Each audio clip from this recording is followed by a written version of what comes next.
was the third and last day of Evenings with the Holy Spirit.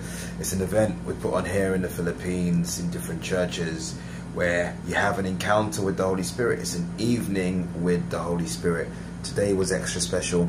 A young lady who is not a dancer, whilst praying to the Lord, whilst worshipping, she had a vision. And the Holy Spirit said to her, "Let's dance." And the Holy Spirit came upon her and began dancing through her. The angels were behind her, assisting her so she wouldn't fall down. You notice that her eyes are closed. This is miraculous. Have a watch of this.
in front of me na ano yung nag-anak. I feel the presence. I feel the presence of the Holy Spirit. I feel the presence sa Ginoo na iya dyan po naan sa head. And lang kabati, ako lang sa dito, sa manto natin na. Gipalibutan ko ba? Naagi nagpalibot na ako na kanang kamot ko na nag-aana sa ako. Dito pala sa praise and worship, nabati na ako. And then, kung nag-after ko lang si Pastor Kurt, I am stressed. Oh Lord, gusto na po ni. Samtang na, ang Kurt ko din, ako makita. Mga anghel. Like, nindot kayo. Samtang nagsimba tayo. Ang mga, like, ang anghel na dito, na diri.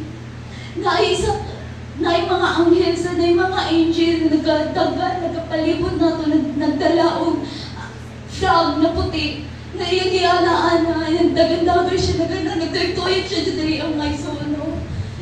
And then, wala ko kabating, wala ko nabating na dagang tao. Ako nabating, ako na yun na dito. Ako katapat, nakita na ko marisula akong katapat ang hil.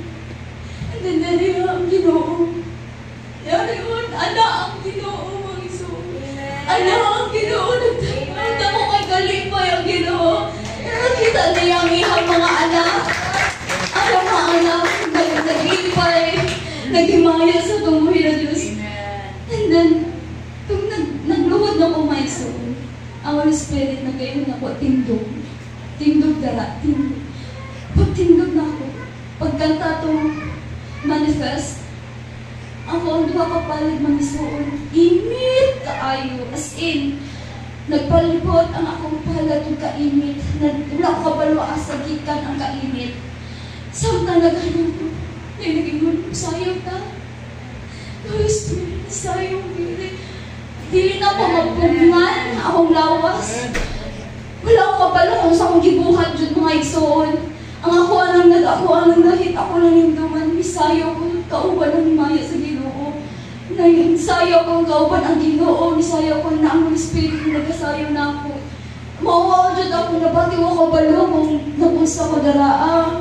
Kaya ako lang nagpingong dyan ko. Ako mga unod doon, wala ko'y kusog na. Wadyo ko'y kusog misayo ko.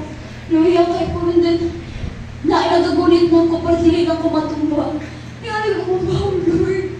Kipabati ni mo Ginoo sa kabalaan. Kipabati sa Ginoo. Kipabati ni mo may soul kung sa kagamhanan na tungkuhin na Diyos. Ang Holy Spirit, mga soul na adun. Ang Holy Spirit, mga soul na adiri sa itong palibot. Mismo sa itong kasing-kasing, ana ang Holy Spirit, mga soul. Punta ko itong pasalamat sa itong buhin na Diyos, mga soul. For the first time na ko ito na-experience may soul nung makasayaw ko. First time na ko ito na-experience may soul nung makakita ko mga anghel. Mismo ang Ginoo, nakita na ko diri, dako kay Kalipay mga isono. Mga ison, ano yun ang Ginoo. Happy na siya magpahit. Amen! Mag-lead on ta, stand yun kahantod sa iyong pagbalik. Maulang ko lang sa